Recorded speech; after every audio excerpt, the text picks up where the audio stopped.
अब जो दूसरा क्वेश्चन मुझे लगा इंपॉर्टेंट हो सकता है, जो आपके माइंड में आ सकता है, वो ये है कि ये स्टफ कैसे काम करता है। हमने ऑलमोस्ट इसको डिस्कस तो कर लिया है, लेकिन मैं इन शॉर्ट आपको ये बता देता हूँ कि देखिए, जब भी हमने कोई लास्टिंग चेंज हासिल करना होता है, जब भी हमको कामयाबी हासिल करना चाहते हैं, तो उसके 2 स्टेप्स होते हैं। पहला स्टेप ये होता है कि हमने टोटली इमर्स करना है अपने आप को।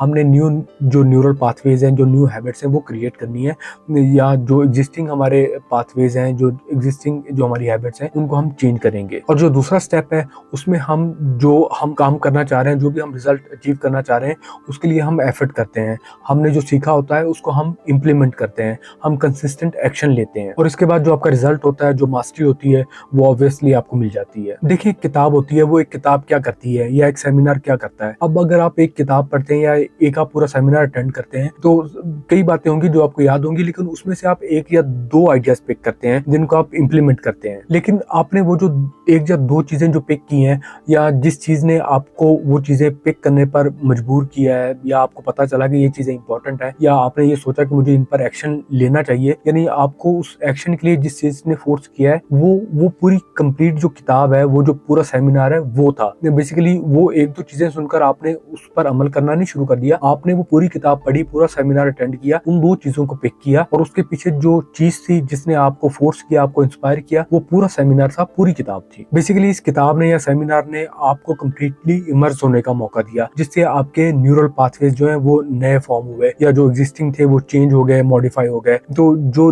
अब न्यूली आपके फॉर्म जो पाथवेज हैं, या जो आपकी हैबिट्स हैं, उनको स्ट्रेंथन करने के लिए, या जो चेंज हैं, उनको जो भी आपने शेप दी है, उसको स्ट्रेंथन करने के लिए आपको अब कंसिस्टेंट एक्शन लेना है। अब देखें किस तरह से हम अपने बच्चों को एक लॉन्ग पीरियड के लिए, काफ़ी टाइम के लिए, अरसे के लिए स्कूल में भेजते हैं, और के वो डिफरेंट जो सब्जेक्ट्स होते हैं उनको स्टडी करते रहते हैं।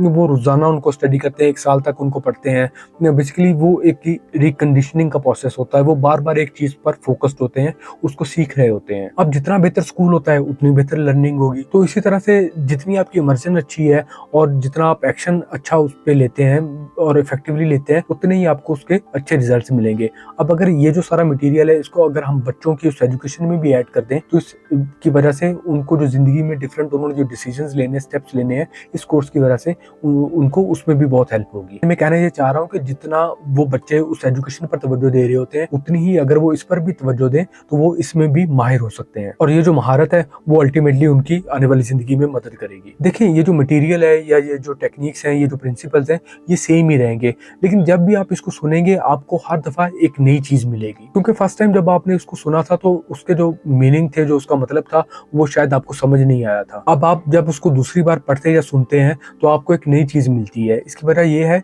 कि आप खुद चेंज हो गए होते हैं, आप में कुछ ऐसा होता है जो नया आ गया होता है, कुछ नई चीज आप में, जो भी एक क्यूरियोसिटी है, या जो क्वेश्चंस हैं आपके, या जब आप उसको पढ़ रहे होते हैं, पहली दफ़ा आपने उस पर तवज्जो नहीं दी, नेक्स्ट टाइम आप जब उसको पढ़ते हैं, तो आपकी तवज्जो की वजह से आपको उसमें कोई नई चीज़ें मिल जाती हैं। अब ये जो स्टफ़ है, ये जो मटीरियल है, टेक्निक्स हैं, ये सारी सेम है। पहली दफ़ा आप पढ़ रहे हैं, तो आपको एक स्पेसिफिक उसका एक आउटकम, एक रिजल्ट मिलता है, लेकिन जब दूसरी दफ़ा पढ़ते हैं, तो आप कुछ मैच्योर हो चुके होते हैं, आपको उसका एक और रिजल्ट मिलता है। मिसाल के तौर पे आप इस वीडियो को, या ये जो इसका कोई भी एक स्पेसिफिक जो चैप्टर है, उसको अगर आप दूसरी बार देखें, तीसरी बार देखें, तो आपको हर दफ़ा एक नया, उसका जो मतलब है, एक जो नई उसमें बात है, वो आपको पता चलेगी। क्योंकि आप जब हर दफ़ा देख रहे होते हैं, बेसिकली आप एक नए पर्सपेक्टिव के साथ आ रहे होते हैं, एक नई अंडरस्टैंडिंग के साथ आ रहे होते हैं। हर दफ़ा जब आप उस चीज़ को पढ़ते हैं या सुनते हैं, तो आपको लगता है कि वो चीज़ जो है वो थोड़ी बहुत चेंज हो गई है, लेकिन वो चीज़ चेंज नहीं हुई होती, बल्कि जब आप किसी एक अच्छी चीज को बार बार सुनते हैं या पढ़ते हैं, तो आप चेंज हो जाते हैं। बॉब प्रॉक्टर अपने सेमिनार्स में अक्सर कहते थे कि अगर आपने कामयाब होना है, तो आपको उसके जो क्लूज हैं वो तलाश करने चाहिए, और वो इजीली अवेलेबल है, आप उनको तलाश कर सकते हैं। लेकिन जो लोग होते हैं, वो कामयाब लोगों को नहीं बुलाते चाय पर या खाने पर, और बैठकर नहीं डिस्कस करते कि उनकी स्ट्रेटेजीज क्या है, कि वो किस तरह से कामयाब हुए थे। देखिए, अगर आप एक कामयाब बंदे से पूछते हैं कि वो कैसे कामयाब हुआ था, तो आपका इस पर कोई जोर नहीं लगेगा, आपकी कोई इन्वेस्टमेंट नहीं आएगी। लेकिन आपको वो बंदा जो एक एडवाइस दे देगा, जो आपको बता देगा जो भी उसके प्रिंसिपल्स हैं, वो आपको जो हजारों घंटे जो आपने मेहनत करके चीज सीखनी है, वो उससे बेहतर होगी। देखिए, ये जरूरी नहीं है कि आप जब पूछेंगे तो वो बंदा आपको बता ही देगा, लेकिन जब भी आप किसी से सिंसियरली पूछते हैं, तो वो वाकई आपकी मदद करने के लिए अवेलेबल होता है। मैं अगेन यही बात करूंगा कि देखिए, आपने ये नहीं करना कि आपने इस पूरे कोर्स को मास्टर नहीं करना। जरूरी नहीं है कि आप इसकी हर चीज को याद करें। आपने सिर्फ वो टेक्निक तलाश करनी है जिसकी आपको जरूरत है, जो आपको सूट करती है, फिर आप उसको इम्प्लीमेंट करते रहेंगे यहाँ तक कि आप कामयाब हो जाएं। देखिए, ये जो हमारे बड़े बड़े गोल्स होते हैं, उनको अचीव करने के लिए जो टेक्निक्स होती हैं वो बहुत सिंपल होती हैं। ये इतनी सिंपल होती हैं कि इनकी सिंपलिसिटी की वजह से हम यूजुअली इनको इग्नोर कर देते हैं, लेकिन इसके अलावा कोई दूसरा रास्ता नहीं है। यही प्रिंसिपल्स हैं जो काम कर रहे होते हैं और आपने इन्हीं पर फोकस करना है। आपको याद होगा कि इंट्रोडक्शन में हमने बात की थी कि जब हम इंश्योरेंस लेते हैं तो ये हमारे बिलीफ्स को चेंज कर देते हैं। जिस तरह प्लेसिबोज होते हैं, तो एक सिंपल इंश्योरेंस लेने से जो हमारे बिलीफ्स होते हैं या जो हमारी आइडेंटिटी होती है वो चेंज हो जाती है। अब ये किस तरह से होता है, ये हम थोड़ा सा डिस्कस करते हैं। फ्रांस काफ्का एक इंश्योरेंस कंपनी में काम करते थे। उन्होंने ये कहा था कि जो इंश्योरेंस है वो एक मजहब की तरह है। लोगों को ये लगता है कि अगर उन्होंने एक इंश्योरेंस ले लिया है तो उसकी वजह से जो भी उन पर बुराइयां आनी थी वो बेसिकली टल गई हैं। तो बेसिकली जब हम इंश्योरेंस लेते हैं तो उसका जो हमारा एक जो मोटिव होता है वो कोई हमारी रैशनल थिंकिंग नहीं होती, बल्कि हमारी मैजिकल थिंकिंग होती है। हमारा ये बिलीफ होता है कि अगर मैंने इंश्योरेंस खरीद लिया है तो जो भी मेरे साथ कोई इश्यूज होने थे, जो भी कोई नेगेटिव इवेंट्स जो होने थे, अब वो मेरे साथ नहीं होंगे। अब ये चीज टोटली इरेशनल है। ये इस तरह से ही है जैसे कोई एक बंदा ये बिलीव करे कि अगर उसके पास अम्ब्रेला या कोई छतरी है तो उसकी वजह से बारिश नहीं होगी। देखिए, आपकी अगर कार जो है वो आपने उसकी इंश्योरेंस ली हुई है और वो चोरी हो जाती है या डैमेज हो जाती है, तो जो इंश्योरेंस है वो आपकी हेल्प करेगी। आपको उसमें जो भी डैमेज हुआ है काफी हद तक आप कंपनसेट हो जाएंगे। कंपनसेशन जो मनी आपको मिलेगी उससे हो सकता है आप एक नई कार खरीद लें। लेकिन ये बात कि आपने अपनी कार इंश्योर करवाई हुई है या नहीं करवाई हुई और वो चोरी होगी या नहीं होगी, ये जो प्रोबेबिलिटी है ये अपनी जगह पर एग्जिस्ट करती है।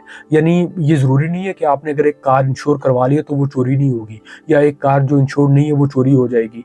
अब उस कार के साथ जो होना है वो होना है, उसका इंश्योरेंस होने या ना होने से कोई ताल्लुक नहीं है। रिस्क जो होता है वो सेम ही होता है, चाहे हम इंश्योर्ड हैं या नहीं है। लेकिन लोग, उनका ये बिलीफ होता है कि अगर हमारे पास इंश्योरेंस है तो अब हम रिस्की नहीं है, अब हम जो हमारा रिस्क लेवल है वो जरा कम हो गया है। अब लोग इस तरह कॉन्शियसली चाहे नहीं सोच रहे हो, लेकिन अनकॉन्शियसली ये इनके माइंड में होता है। अब कुछ स्टडीज हैं जिनमें पार्टिसिपेंट्स को पूछा गया कि आपको क्या लगता है कि फ्यूचर में आपको कोई मेडिकल जो कोई इशू है वो हो सकता है, आपको किसी ऑपरेशन की जरूरत होगी, किसी फिजियोथेरेपी की जरूरत होगी। एक दूसरे ग्रुप से भी सेम क्वेश्चंस पूछे गए, लेकिन पहले उन्हें ये पूछा गया कि आपकी हेल्थ इंश्योरेंस है। अब लोगों से जब ये पूछा गया और उनकी हेल्थ इंश्योरेंस थी, लेकिन पूछने से ये हुआ कि उनको खुद याद आ गया कि हमारी हेल्थ इंश्योरेंस है। तो अब जब लोगों को ये पता चला कि हमारी हेल्थ इंश्योरेंस है तो उन्हें लगा कि मैं रिस्क लेवल पर नहीं हूँ, यानी मुझे फ्यूचर में हो सकता है कि ये जो मेडिकल नीड है, जो भी केयर वगैरह मेडिकल केयर, इसकी मुझे जरूरत ना पड़े। अब ये जो बिहेवियर है ये सिर्फ मेडिकल प्रॉब्लम के तक महदूद नहीं था, बल्कि जिन लोगों ने कोई अपने जो बिजनेसेस वगैरह है वो इंश्योर करवाए हुए थे, तो उनको ये लग रहा था कि अगर वो इंश्योर्ड है तो पॉसिबिलिटी बहुत कम है कि उनका पैसा या उनका जो बिजनेस वगैरह है उसमें उनको कोई लॉस होगा। अब देखें, ये रियलिटी है कि हम इंश्योरेंस हमेशा उस चीज के खिलाफ लेते हैं जिसके बारे में हमें बहुत ज्यादा डर होता है, जिसके लिए हमें होता है कि इसमें हमें नुकसान हो सकता है, उसको हम इंश्योर करवा लेते हैं। लेकिन एक दफा जब हमें इंश्योरेंस मिल जाती है, जब हमें वो एक प्रोटेक्शन मिल जाती है, तो हमें लगता है कि अब कोई रिस्क ही नहीं है। अब जो इंश्योरेंस कंपनीज हैं उनको भी इस प्रॉब्लम का पता है। इसको बेसिकली मॉरल हैजर्ड कहा जाता है। जब लोग इंश्योरेंस वगैरह ले लेते हैं तो वो नेग्लिजेंट हो जाते हैं, वो गफलत वगैरह बरतते हैं, वो जो अपनी चीज़ें होती हैं उनको ओपन छोड़ देते हैं। घर हो गया, कार हो गई, उसको लॉक नहीं करते, फायर अलार्म्स को चेक नहीं करते, ड्राइविंग फास्ट करते हैं। यानी वो ऐसे काम कर रहे होते हैं जिससे उन्हें रिस्क और ज्यादा बढ़ जाता है, क्योंकि हम बेसिकली अनकॉन्शियसली सही लेकिन ये सोच रहे होते हैं कि अगर कुछ हो गया तो कोई दूसरा बंदा है जिसने ये बेसिकली अमाउंट पे करनी है। अब यही रीजन है कि जो इंश्योरेंस कंपनीज है उन्होंने पॉलिसीज में डिडक्टिबल्स रखे होते हैं। डिडक्टिबल्स बेसिकली इंश्योर करते हैं कि कुछ रिस्क जो है वो आपके साथ भी रहता है। लेकिन अब चाहे वो रिस्क हमारे साथ है या नहीं है, कि डिडक्टिबल्स हैं, कुछ हमें भी पे करना पड़ेगा, या हम जो केयरलेस हो जाते हैं इंश्योरेंस वगैरह लेकर, ये सारी चीज़ें अपनी जगह पर। लेकिन बेसिकली जो हम केयरलेस होते हैं उसका जो बेसिक जो एक रीज़न होती है वो ये होती है कि हमें लगता है कि जब हमने इंश्योरेंस वगैरह खरीद ली है तो अब बेसिकली हमारे साथ वो इशू जो है वो नहीं होगा।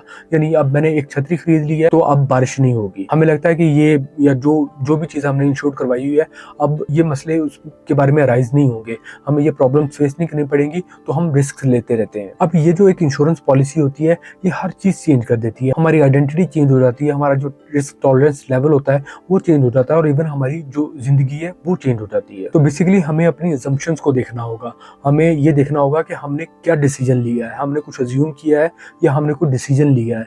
हमें कुछ नॉलेज चाहिए होगा, हमें माइंडफुल होना पड़ेगा ताकि हम प्रॉपरली कुछ डिसीजंस ले सकें। ये कोर्स आपको ये तमाम अपॉर्चुनिटीज प्रोवाइड करेगा। अगेन मैं यही बात करूंगा कि ये जो सारा काम है, ये जो सारा वर्क है, ये बेसिकली यहाँ से स्टार्ट होता है, ऊपर से। जिस तरह लाइट होती है वो ऊपर से नीचे जाती है, ऐसे ही अगर हमने अपने आप को चेंज करना है तो बेसिकली हमें पहले यहाँ अपने काम करना होगा, इसको पहले ठीक करना होगा। ये बात हमने पहले भी डिस्कस की है कि देखें, अगर आपने एक लास्टिंग इम्पैक्ट अपने लिए क्रिएट करना है, कोई एक लास्टिंग चेंज लेके आनी है, तो जिस जगह आपको एक इमर्जन की जरूरत है कि आप टोटली एक चीज में इमर्स हो और फिर आप कंसिस्टेंट एक्शन लें, ये दो काम करने के अलावा आपको बेसिकली उस चीज को मेजर भी करना है कि आप जो एक्शन ले रहे हैं वो बेसिकली आपको आपके गोल के पास लेके जा रहा है या उससे दूर लेके जा रहा है। आपने ये देखना है कि आप वो जो एक्शन ले रहे हैं वो आपको मास्टरी की तरफ लेके जा रहा है या आपको और पीछे धकेल रहा है। अब ये चीज आप ऑब्जर्व कर सकते हैं अपने जो पास्ट है उसमें देखकर कि क्या रिजल्ट्स कल आप हासिल कर रहे थे और क्या रिजल्ट्स आप आज हासिल कर रहे हैं, या आप जो अपना नियर फ्यूचर है उसमें ज़रा झांकें, देखें और इन्वेस्टिगेट करें कि क्या पॉसिबिलिटी है कि आप नाकाम हो सकते हैं। अगर आप नाकाम हुए हैं तो किस वजह से नाकाम हुए हैं।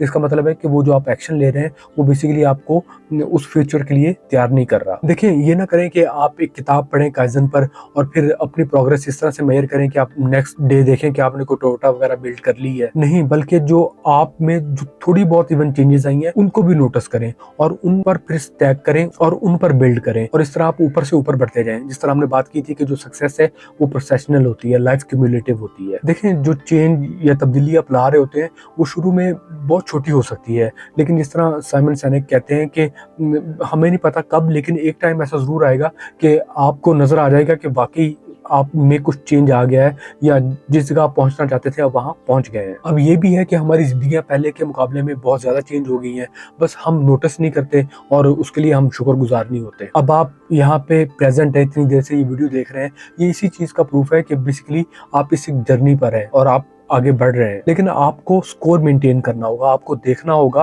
कि आप वाकई प्रोग्रेस कर रहे हैं, आप आगे बढ़ भी रहे हैं या आप वहीं रुके हुए हैं या आप पीछे जा रहे हैं। अब वो स्कोर आप अपने लिए कैसे रख सकते हैं?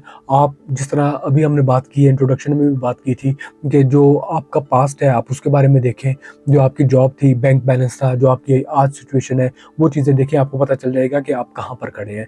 या अपना फ्यूचर देखें कि जो आपने अपने लिए गोल सेट किए हुए हैं वो आपको अचीव होते हुए नजर आ रहे हैं या नहीं आ रहे।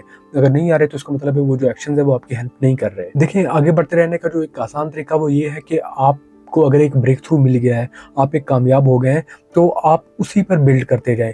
आप वही स्टेप्स जो हैं वो दोबारा फॉलो करें और आगे बढ़ते जाएं। यानी आप अपने जो पैटर्न्स हैं उनको आइडेंटिफाई करें, फिर कुछ प्रिंसिपल्स क्रिएट करें और उन्हीं पैटर्न्स को उसी तरह से रिस्पॉन्ड करते रहें और आगे से आगे जाते रहें। जैसा कि हमने इंट्रोडक्शन में बात की है कि हमारा जो ब्रेन है, जो हमारा दिमाग है, ये बेसिकली हमें सपोर्ट करने के लिए इवॉल्व नहीं हुआ कि जो हमारे इंटरेस्ट हैं उनको ये सपोर्ट करे।